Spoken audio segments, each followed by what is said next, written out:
Last Friday को reserve bank of India ने announce करा कि वो गवर्नमेंट ऑफ इंडिया को 2,70,000 करोड़ का डिविडेंड देने वाली है।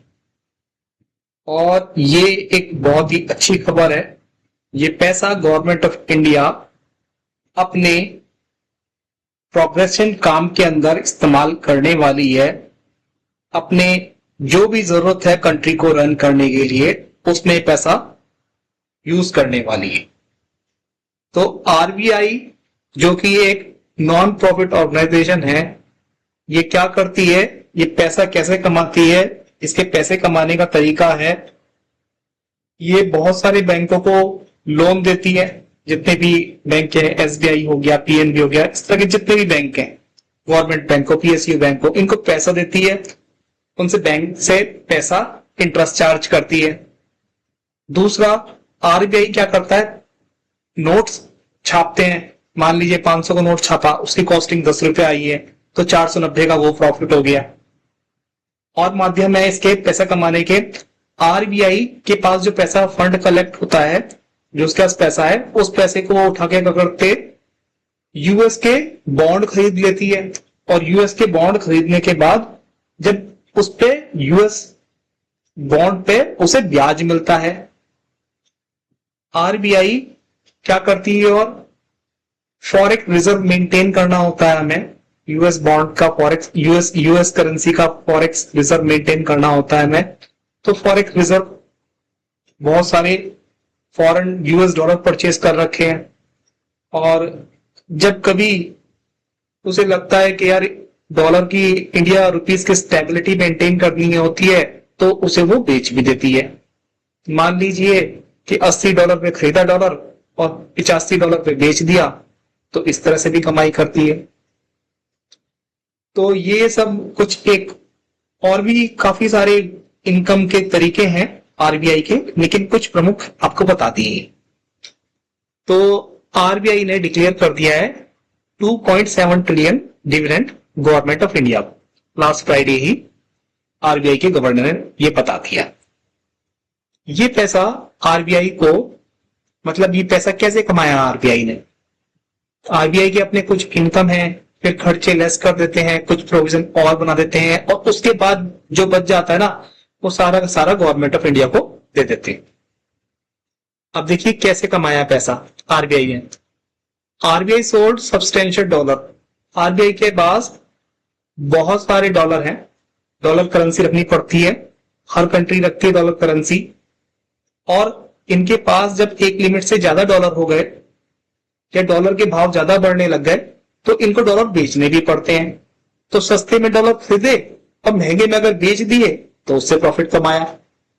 बताया जाता है फेब 2025 में डॉलर हमारे पास 271 बिलियन तक पहुंच गए थे, मतलब सॉरी बेच दिए थे हमने, जबकि पिछले साल 153 बिलियन डॉलर हमने बेचे हैं। क्योंकि ये बेचने इसलिए जरूरी पड़ती है क्योंकि स्टेबिलिटी मेंटेन करनी पड़ती है इंडियन रुपीस की। जैसे ही डॉलर की डिमांड ज्यादा हुई, उन्होंने फटाफट होकर बेचना चालू कर दिया, तो इंडियन रुपीस फिर से स्टेबलाइज हो जाता है।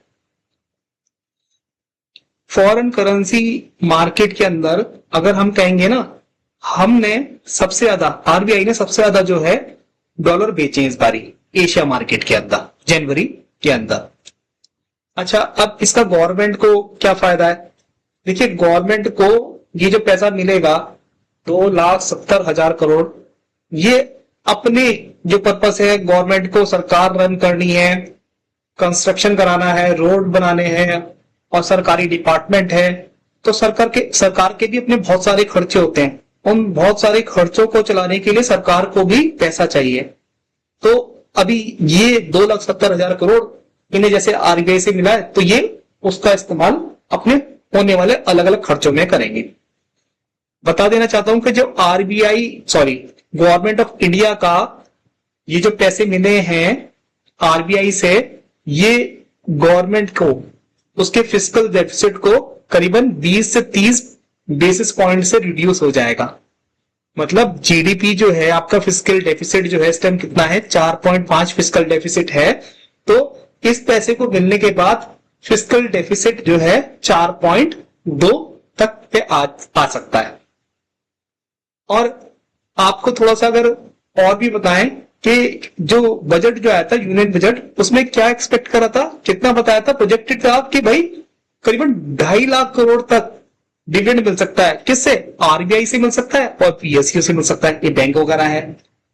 इसका मतलब ये है कि मतलब दोनों को मिला के 2.5 लाख करोड़ का था, लेकिन खाली आरबीआई ने कितना दिया?